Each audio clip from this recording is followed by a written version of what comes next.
So welcome everybody to the first virtual book launch that Shim and I have ever done. Shim, aka Gail Schimmel, is an attorney to the NDAs. She's the CEO of the Advertising Regulatory Board, the wife of one of the Pauls, the mother of Thomas and Megan, in addition to being the author of 5 novels. See, fully positioned. Can we see them? Yeah. Yeah, and Gail and I will be chatting about her latest psychological thriller, 2 months. And why this is exciting is because we've actually got out of our PJs, we've put some lippy on, I've even painted my nails really badly. The great thing is you can't see. We've brushed our hair, we've got our wine. So yeah, pretending we're at Love Books. So cheers, Gail. Cheers. Now, of course, because we are doing an online book launch, the benefit is that we can be joined by people from other parts of South Africa and even other parts of the world. So people who are not from Joburg, and that includes Benoni and Midrand, and basically anywhere beyond Bolton Road, please give us a hands up emoji in the chat section. Tell us where you are from, and also if you wouldn't normally make the launch at Love Books, let us know. If you're tweeting about this launch, please use the hashtag 2 months and tag us and the wonderful team at Pan Macmillan. And now while people are sort of typing where they're from, let's kick off with our first question. And it's not about the book, but about lockdown. So Shim, what have you missed the most during the lockdown, and what is the first thing you'll be doing when it's over?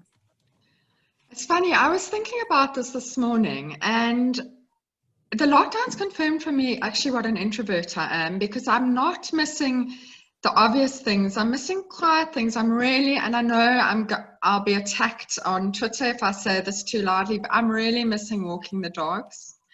No, and I think it's okay to say that. Is it? Are we allowed to say that now? I'm not walking the dogs. I can reassure you all, I am not walking the dogs, but I'm really missing it. I'm missing eating food that's not cooked by me. I'm missing wearing clothes that aren't washed by me. That's also another very middle class one. But the aspects I'm really enjoying. I'm not hating the lockdown. Okay, so you don't. So really, it's walking the dogs is what you're going to do when this is yeah. If Cyril could just let me walk the dogs, he can keep this up. I'm okay. Okay, somebody please tag Mr. President. We'd like to walk the dogs, and we'd actually, if he extends the lockdown, please, Mr. President, can we go and buy more wine? That's all I have to say. Okay, Gail, do you want to look at some of those participants there in your chat section and see where they're from? I'm putting my glasses on to see them. Awesome glasses. I like them a lot. Wow, I cannot believe all these people. I don't know how to scroll up and down it. Oh, there. On the side there, There's my family in the Bahamas I just saw. We've got all over South Africa, Cape Town. I saw someone in New Zealand. What can you see, Pam? I can see Trina Malindi saying, can I also pour myself a glass of red wine? Actually, it's compulsory, Trina. It's compulsory, and you can also pass on the message about the dogs, because I know you've got the right connections. Hello, Helen. Who else have we got here? Amgloti, Stellenbosch, Cape Town. We have got Louis Greenberg, who is in England. Okay, we're going to do this the whole launch if we don't stop. I know, I'm so excited. Okay, let's so it is really wonderful to be doing this book launch. We were supposed to launch last week at Love Books, and we were both pretty sad about it. So I'd just like to give a huge shout out to the fabulous team at Pan Macmillan for organizing this. We were also incredibly sad about Kingsmead and Franschhoek, and I feel like we ought to have a moment of silence for not being able to hang out with Marion Keyes. Hey, Gail. You really want to depress me right at the beginning of this, because that is possibly the worst thing about this entire situation. But let's not dwell on it, because I don't want to cry in front of 190 people. 190 people? Good Lord. Okay, we are getting off track.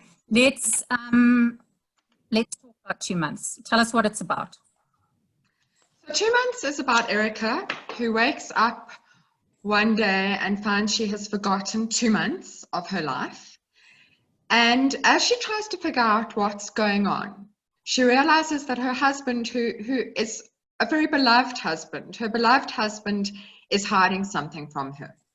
And the book is about what happens as she starts to uncover what happened in the 2 months she lost. Okay, now this book is more than, to quote you, a tiny bit thrilling. Why a psychological thriller? How different did you find it to The Accident, for example? Did you enjoy writing it? Lots of questions there. So the first thing is, I've been accused of writing thrillers before, and I don't believe my previous books are thrillers. They're totally thrillers. They're domestic noir. They're not quite thrilling enough to be thrillers. They're quite thrilling, but they're not thrillers. So then I read our friend Amy's wonderful book, Shame on You, and I became obsessed with the idea that I was going to write a thriller too, like Amy.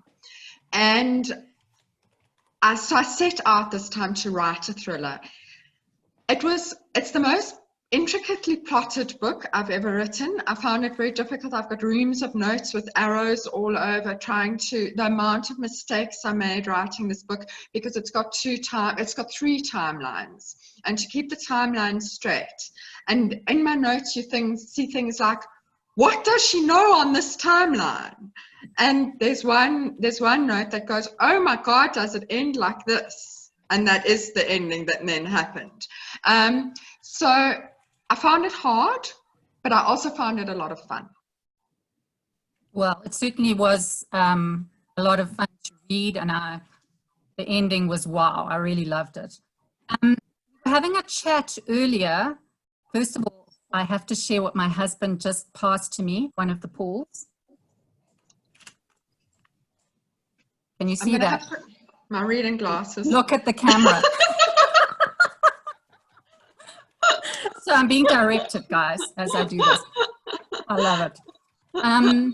What was I saying? Okay, so we were having a chat earlier about Erica being plus size, which frankly we are all going to be after lockdown. I think I've put on about 4 kilos so far. What prompted you to want to explore that? That's quite interesting. So I am Twitter friends with a woman called Cindy who lives in Namibia, and she's a journalist. And when she read The Park, where there is a large character, she commented that every time I spoke about that character, I mentioned her size. And she commented on that, and she commented on that we very seldom see main characters who are big women, and Erica's a big woman. She's not slightly plump, she's a big woman. We seldom see main characters who are big women where the story is not about how they got thin and became happy because now they were thin. And that idea resonated with me, and I think it's really important, because I think it is important that we recognize that actually off Instagram we are all different sizes, and you can be happy regardless what size you are, and you continue to have a life. If you are fat, you are not obsessed with being fat all day long. You don't sit around going, oh my God, I'm fat all day long. You carry on with life as well. And hopefully you don't actually think about it much, because you shouldn't be thinking about it much. So I wanted to explore that. Okay. And I mean, what is fascinating? Looking at my camera either, am I, Paul Foss? Look, yeah, he might actually, if he could, he'd drive around to your house and give you a note about it. I think what was interesting for me was the chat we had, because I actually don't see Erica as that huge at all. And maybe it's because I just see her as looking like all of us, actually. And I think that's important. She is like all of us. And that I think it was a kind of a conscious anti-fat shaming attempt on my part, and hopefully I pulled it off. And I'm quite glad that it wasn't something that was top of mind for you. Yeah, no, not at all. I suppose in modeling terms, we actually are all plus size. So here you are. And thank God for that. Okay, let's talk about Caitlin. And we can't, give any spoilers here, but give away any spoilers. Did you know a Caitlin at school? I did not. None of the characters, and particularly none of the darker characters, are based on anybody. But I think they're based on types. I think we all had a Caitlin maybe not a Caitlin. We all had difficult girls at school. We all had popular girls at school, and that I very much wanted to explore that dynamic of popular girls, less popular girls, and the way they're kind of tiers of popularity, and how that can be very dysfunctional, and how it can hurt people. And I think it's something I'm very aware of as a mother. As your children get older. Absolutely, and especially having a daughter, of the dangers of social media and bullying, and that whole popularity contest as it plays out in social media these days. So that's an interest. So I hope that readers recognize types, but while there may have been people who were these types at my school, I promise you, old school friends who are listening, none of you are in the book. That was my next question, actually. My deep psychological question was, do you sort of work through your issues in your books? You know, because like I'm that petty that I will name a corpse after the person who was mean to me in primary school. I know you will, Pam. I'm very aware of this. I'm waiting for a corpse called Gail, actually. But no, I don't think so. And I think also the more books I write, the further and further away from actual inspiration of people I get. And you might see small quirks. There might be little things that I take, little habits that I've noticed in how people speak, and I might use that. One of my friends has picked up another friend's speech habit, I suppose it is, in one of the characters in this book. So I use little bits, but definitely I really, really hear nobody's based on anybody. Promise you. Promise. Pinky promise. Tell me about naming characters. Like, I find this so hard. Like, after the first novel, into the second novel, like, we're still okay. But now hitting the third novel, the names start to be, and I find myself the same names again, and then also changing names halfway through a manuscript. How do you find naming your characters? Where do you find names? So sometimes they come to me with their names, and they won't give up their names. They're not interested in giving up their names, and that's what they want to be called. But what I do when I'm not sure is I work out when that character would have been born, and then I research what names were fashionable when they were born, and I try and find kind of a middle of the list. So I want that people who are the age that the characters would be relate to the name. That it's not a name unless I for some reason want the name to stand out, but that it's a name that would feel familiar to that age person. I read a book very early in my writing career by Elizabeth George on writing, and she talks about how giving a character the wrong name can actually stall you, and it really, really is true. You know when they've got the wrong name, and sometimes changing the name can unstick the plot, and it sounds so mad. But it's a fact. I have done that thing though. I didn't do it in this book so much because I wrote this book fairly quickly for me. But I have done that thing where you give a character 4 different names through the life cycle of the manuscript. Yeah. In the accident. And then you rename it, but unfortunately it's a similar name to a word like and then yes, every and you do find a place. Andrew. Yes. Always good, always good. Okay, talk to us a little bit more about your process. So you have a hectic job. You have one of the Pauls at home now. You're homeschooling. You've got your depressed dogs to deal with. Have you managed to get any writing done during the lockdown? Do you try and write every day? How's it work for you? So from a lockdown point of view, I'm finding that the fact that I'm lucky enough to have a job that I can do from home and the writing are the things that are keeping me sane. I'm really, for the first time in my life, I'm feeling quite sorry for people who don't have to work for a living. I've envied you up to now. Now I'm feeling sorry for you because I think there's something very grounding about working. So I've kept to my writing habits. I say that optimistically because I don't always keep to these good habits, but I try to write 500 words a day. And I have more or less, last week, the first week of lockdown, I fell off that horse a little bit. But this week I'm back on, I'm doing 500 words a day of the novel that I'm writing at the moment. And that's the process I try to follow when I'm deeply into writing. Okay. Now, I don't know about you, but I've found myself, and I mean, I work from home all the time. You know, my Paul works from home too, so this is not hugely unusual for us. But I found myself, you know, being very weepy during the lockdown. I mean, I just saw that the Easter Bunny has been given permission to travel, and that made me blub. Saw that. Plus, I saw that. Plus, my skin is revolting. You can't see it because I'm wearing enough makeup to audition for RuPaul's Drag Race, but you know, my skin is hideous. Apparently, isolation skin is a real condition. So now, any tips besides writing to staying sane during the lockdown? Have you anything you've tried that's worked besides wine?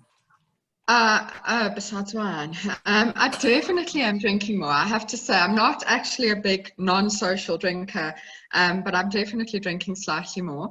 Not to say that's a lot, but slightly more. We're running up and down the driveway, and the people who know me well, who are listening, know that if I'm running, you must assume that somebody's running after me, because I do not run. And now every afternoon at about 4, you find me running up and down my driveway to make the dogs run. And I like it, and I'm a bit distressed about that. I don't want to turn into very, very odd. I'm worried about you. I don't want to be a runner, but I do think being outside is something that helps. Like I said, I have moments of intense anxiety. I hate going out. I hate going to the shops. So I suggest don't go out. It just makes one anxious.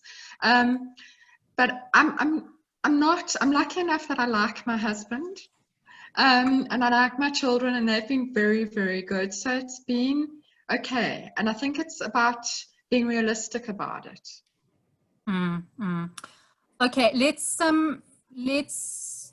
just talk a little bit about Writer's Gym. You are obviously our dominatrix for Writer's Gym, and before people get the wrong idea, I think you better explain what that is.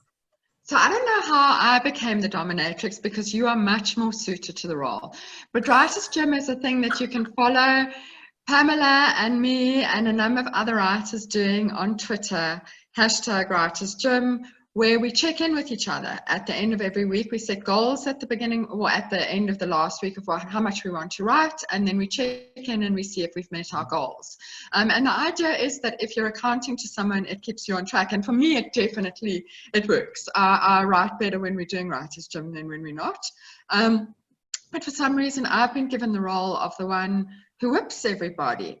And I don't understand, because Pam once came to a book launch dressed as a dominatrix, and I've certainly never done that. Okay. Let's move on. How important, I mean, we always complain about social media and how it's keeping us from writing and whatever, but how important has it been to you during this lockdown?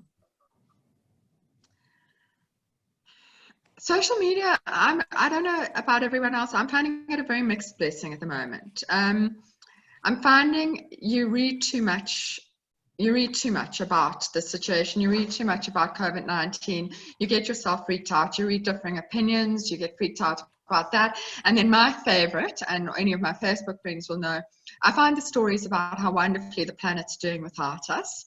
And then I think that actually it would be much better if we all just died off and we left the planet to get on with things. And that's a bit depressing in a positive sort of way. But I do think there's the keeping in touch. And I think what's really important is the things like webinars and Zoom and House Party and apps like that are keeping us in touch with each other. And I think for kids of a certain age, the fact that we have this online content, that they can play games online, that they can talk to their friends online, is a lifesaver. No, absolutely. Okay, we're going to move to questions soon. So while I'm asking Gail this question, please will you start jotting down if you've got any questions for her. Do I need to put my reading glasses on for this? Not yet, because you've still got a question. Although I like your reading glasses enormously. $100 at the chemist. Oh, you could get there, but you can't. So I wonder if you've got any advice for aspiring authors, and particularly about building suspense in a book, because I think you are particularly talented at that. I had to read 2 months in one sitting. Same with the accident. I mean, you know how to write a page turner. So do you have any specific tips on that? Shut up. Yes, you do. I don't know if I have tips on that. I have a lot of tips about starting writing, around process, around setting yourself realistic goals. If what's realistic for you is 200 words a day, write 200 words a day. Rather than saying, I'm going to write 2,000 words a day, you do it for 2 days, you stop doing it, you feel like a failure, you stop writing. That's my first thing, realistic goals. My second thing is I am a big believer that often your first book is a load of rubbish. And you must write it, and then you must put it aside, and then you must write the book that you actually meant to write. And I think a lot of first-time writers get stuck in that first manuscript. And they spend years working on that first manuscript. And actually, they would have been better off throwing that aside, writing another one, and then maybe coming back to it. In terms of suspense, okay, I'm a plotter, not a pantser, which means that I know how my books end more or less when I start writing. And I think that helps a little bit in building up suspense, because you know where you're going, so you know you're quite in a state of suspense wanting to get there. And I think that translates into the writing. I also, short, sharp chapters definitely, I think, build up suspense. We all know as readers that if you get to the end of a long chapter, you're likely to stop reading for a break. But if it's a short chapter, you think, I'll just read another one, and then Sunday you've read the whole book and it's 3 o'clock in the morning and you don't know what you're going to do the next day. So I think that's important. I think being excited about the story, I think it shows in the writing. And when I go back, and we talk as writers, and we talk in Writers' Gym a lot about it, about shitty first drafts, that you write the first draft and then you must edit it. And I think often when you're reading that first draft, you can feel where your excitement has dipped, and it dips for the reader as well. And you've got to go back and rework those sections. Sadly. Writing is rewriting. Okay. I'm very excited to see that we have got somebody here from Italy. I'm going to now start reading a few of the questions. Congratulations on another awesome book, Gail. 2 months is a bit of a departure for you. Your previous books have dealt with some serious issues, but this one takes a turn for the dark. Was that difficult to write? The turn for the dark, in a way, it is darker than what I normally write, and that is difficult. But the accident was actually, from a darkness point of view, the accident was harder. The accident, there's a scene which was really, really, really hard to write. And this is more, because it's a proper thriller, it's less realistic for me. I think for me the difference between domestic noir and thriller is domestic noir could happen to you quite easily. Thriller, a little bit less likely that it's going to happen to you, and in that way I found this less dark to write. But there were scenes that were challenging to write. Okay, we've got another question here from, is it Kirsten? Where is 2 months set? I'm boring. My books are set in Johannesburg because I am a village girl at heart, and I've only ever lived in Johannesburg. And worse than that, I've lived in a very small part of Johannesburg. So every time I start writing a book, I think I'm going to set it in a neutral international place, because then I will get a great international deal because everyone will relate to it. And then what goes wrong is the moment you need to put clothes on the people, and characters need to wear clothes, apparently, in my type of writing. The moment you put clothes on the people, you've got to decide if it's winter or summer, and then you've got to decide what hemisphere they're in, and then they may as well be in Johannesburg, because then you understand. So like everything, it's in Johannesburg. And I've made peace with this. I think I'll always write in Johannesburg. Okay, now apparently there are questions the Q&A section, but now I can't find that. Will that be in more?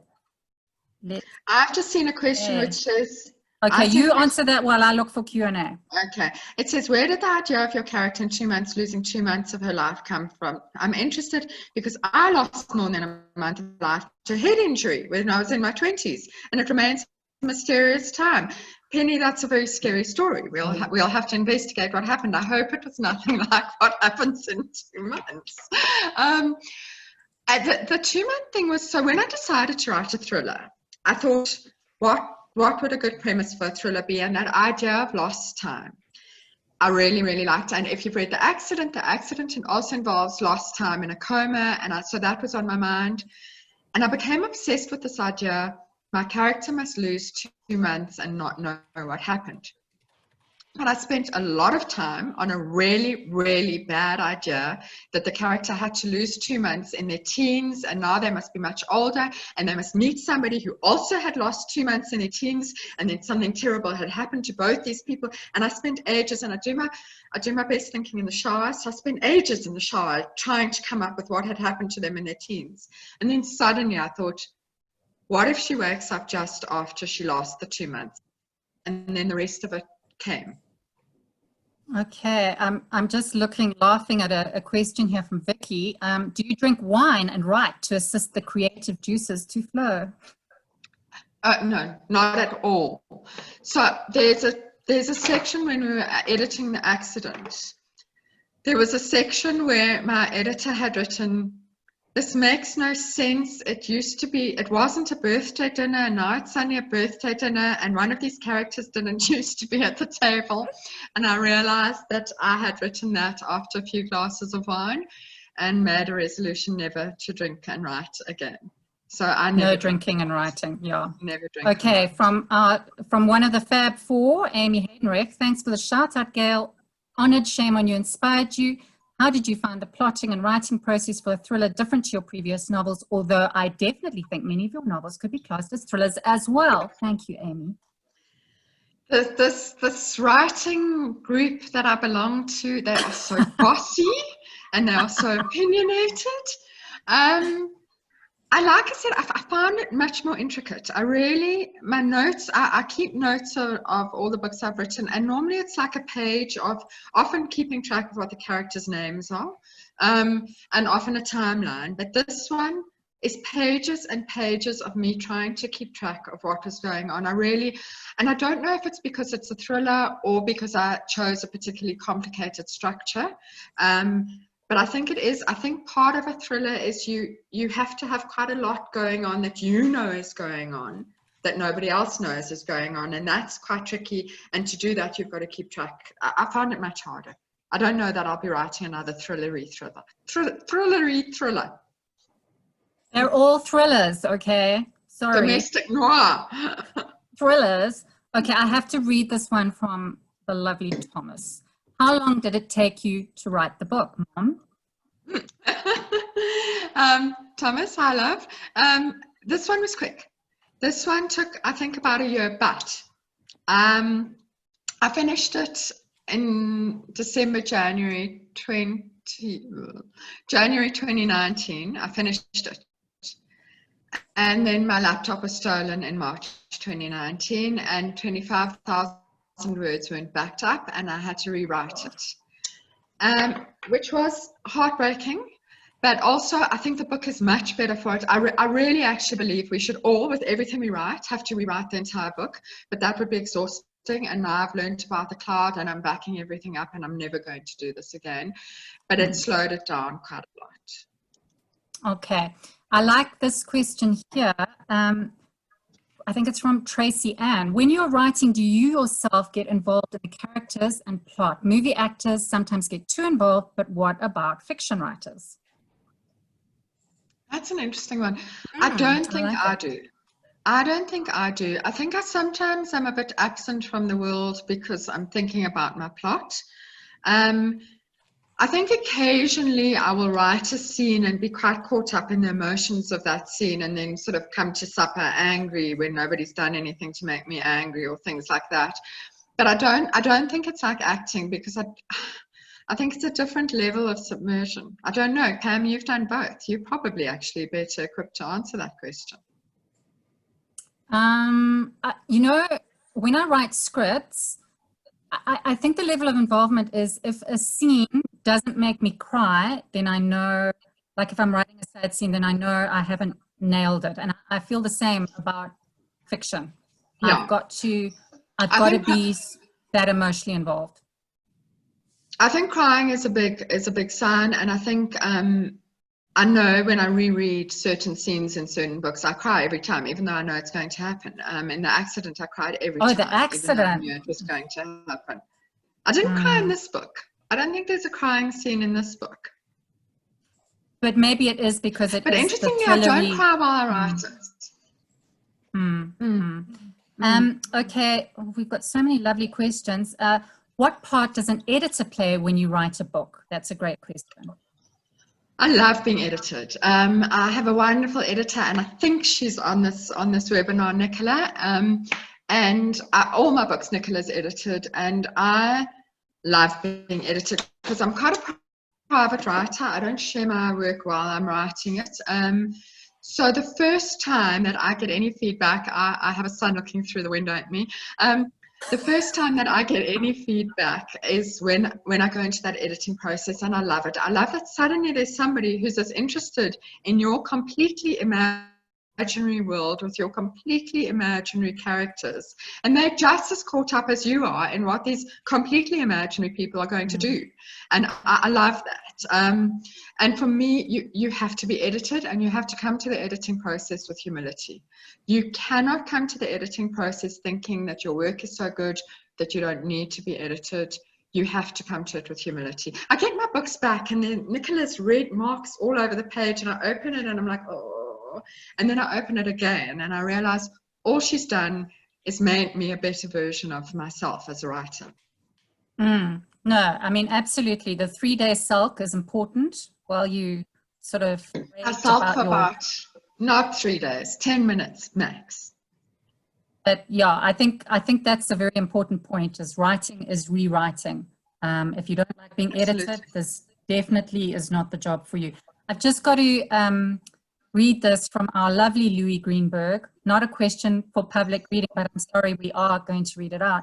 I just want to say congrats, Gail. I'm so glad to be able to share your celebration with you. I've missed you in our writer lunches loads, and we miss you so much, Louis. And really, I think I was supposed to plan the next writer's lunch, which I haven't done. Okay, another one. I think we're running out of time, and Eileen's going to start spanking me soon. Eileen, are you going to spank me? Message me. I'm seeing some interesting questions here. Yes, what do you see? Are you in chat or Q&A? I'm in both. I'm seeing Vanessa's just asked me if unconsciousness is she says you also had unconsciousness in The Accident. In this novel, there's a loss of time. Why is unconsciousness a theme in your writing? I think because it's so interesting. It's so this idea of losing time in our lives, of being aware and not being aware. I am fascinated by it. I have never lost any time, and I've never been in a coma, but I am fascinated by it. Okay, I think we're going to take just 2 more questions. So from Beryl, you move from past to present very skillfully. How difficult is it to maintain that when writing? It was difficult because I kept forgetting what she knew in which timeline, and I particularly found what she'd seen on social media in one timeline, and the other timeline I got completely confused. I did find it very, very difficult, and that's where notes come in, and rereading and checking. And Nicola will attest the timeline was a nightmare, keeping the timeline tight and on. We had to have it that the one timeline ended exactly where the next timeline began. And there was one version of the book where there were 2 weeks missing from the 2 months. And it was after we'd already started doing a bit of pre-publicity about a book called 2 months. We couldn't have changed it to a book called 6 weeks. So that was very, very challenging. Okay, Andrea says, not sure if my question disappeared. Okay, how do you come up with your storylines, the actual plot? Where do the stories come from? So for me, it's very much in the what ifs. What if da da da da da happened, and then your mind can go wild. And I'll give an example from an earlier book, The Park, where I was with a friend in a park, and she said to me, "Will you watch my children for a moment?" And I thought that it was a real moment, like I thought she was going to fetch something from the car, but actually she went shopping. And in that, I thought, what if someone you didn't know left their children with you and never came back? And out of that, by the time she came back from her shopping, I had a book in my head. So that for me is the main motive. And this was, what if you lost 2 months of your life, and what if people weren't telling you the truth about it? Okay. Gillian, you say you write 500 words a day, but when you're immersed in a story, do you write more than that in a day? Are there times when you write for days and days and neglect everything else you have to do? No, absolutely not. For two reasons. The first is because I have a very real life. I have a very real day job, and I have children, and they don't let you write for days and days and days. The other reason is, and this is a good writing hint, if you stop writing today while you're still excited, while you're still in the zone and it's all coming to you and you're writing, if you stop, then tomorrow it will be that much easier to write again. But if you write out, like if you write 5,000 words today and you write until you're finished and all the ideas are out there and you've run out of that amazing energy, writing tomorrow is going to be a nightmare. Because you're not going to start in the excitement, and it helps to still be excited when you start the next day. Okay, I am going to finish with a comment and a question from another one of the Fab Four, Carnita Loxton. I am so admiring of your discipline and drive to keep writing. Do you ever struggle with a lack of confidence about what you're writing? For me, about 99% of the time, I think I've written total trash. What do you do to get over yourself? P.S. Love both your makeup. She's appreciating that we actually got. She's got her priorities right. I think if you're not worrying about the quality of your book, you're probably not writing a very good book. I think that very few of us come to the process absolutely convinced that we're writing something magnificent, but I also think there's stages. So when the idea is new, I think this is the best idea I've ever had. And probably for about the first 10,000 words, I think this is the best book I've ever written.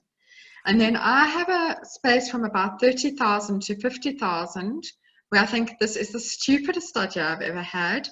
Why am I even carrying on writing this? I should start again. This is ridiculous. And then when I can see the end, I take off again. I don't know how one gets over it, except maybe to look back, especially if you're someone like Carnita, to look back and see that you have had success and people have liked reading what you wrote before. And I think you just have to push through, actually. And often come back, you realize that it's not absolute trash. It's pretty good. Like, I just have to finish with Suzanne. What other authors inspire you? Whatever, you know what I mean.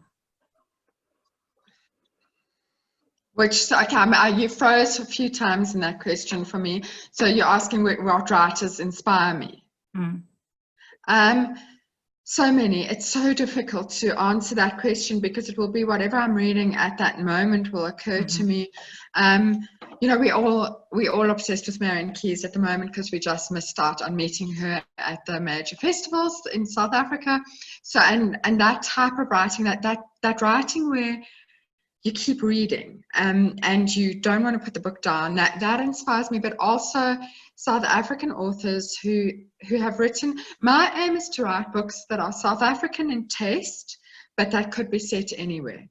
And so for me, the most inspiring books are those South African authors who get that right. And I think what's so exciting, we're seeing more and more and more of that, where it's a story that happens to be set in South Africa. And that for me is the most inspirational. Wonderful. You notice how I carefully dodged naming too many names there? I thought that was quite clever. Because you were worried you're going to be in trouble if you leave any of us out. So just to kind of end off, we were, as I said, we're very sad not to be able to launch this at Love Books. And I just want to say a huge thank you to both Kate at Love Books and to Exclusive Books for advertising this launch so extensively. We have never had this many people come to a launch, so we're just blown away by that. Can I interrupt you there and say, and I'd like to encourage everyone who has come to an online launch, come to the real launches. They're even more fun, and there's snacks and there's actual wine, not just watching me get slurrier and slurrier as I speak. And they're fun, and authors love it. We love it if there are people that we don't know there. It's not some sort of exclusive thing for our friends. There's nothing better than sitting at your own launch and looking out and seeing people you don't know. And also the people you know, that's also lovely too. I mean, both are lovely. I was about to say, that's nice, Gail. Just everybody it would we be know. a bit weird. Yeah, it would be a bit weird if you looked out and you didn't know anyone. That would be strange. Okay, now because I am the social media whore, She really is. and we can't have selfies with Gail, what I want all of you to do now is to get your phones, and we are going to take a Zoom selfie. So you're going to take a selfie of yourself with Gail. Yeah, so get your phones, everybody. I'm going to open this curtain so that I've got a bit of light. I now look like... What must they hashtag it, Pam? What must they hashtag it when they put it on social media? We're getting there. You just hold your book, girl.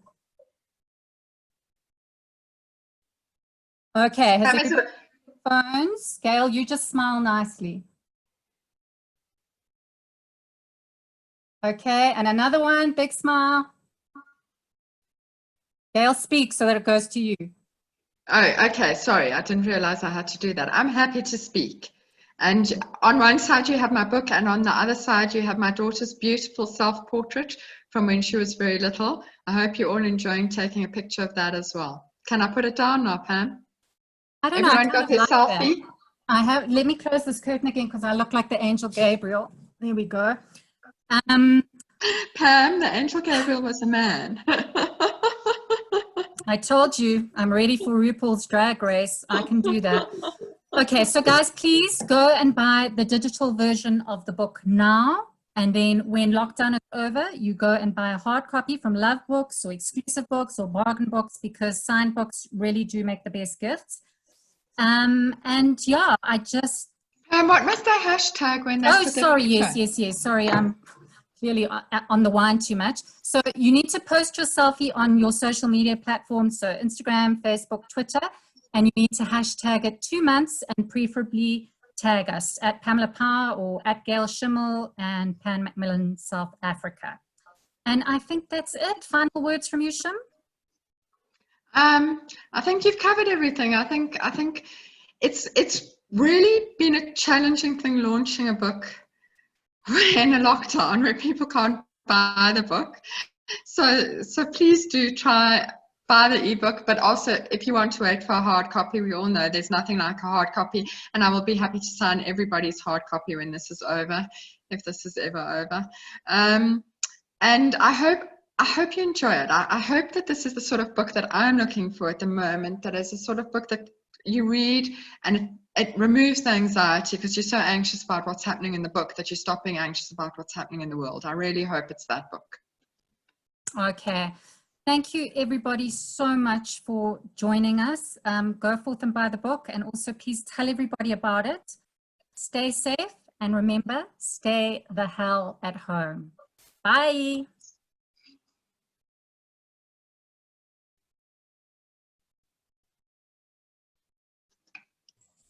I'm going to end the meeting now. Goodbye, everyone. Okay. Wait, how do I do that? Yeah, please stop it before we start swearing and gulping down wine.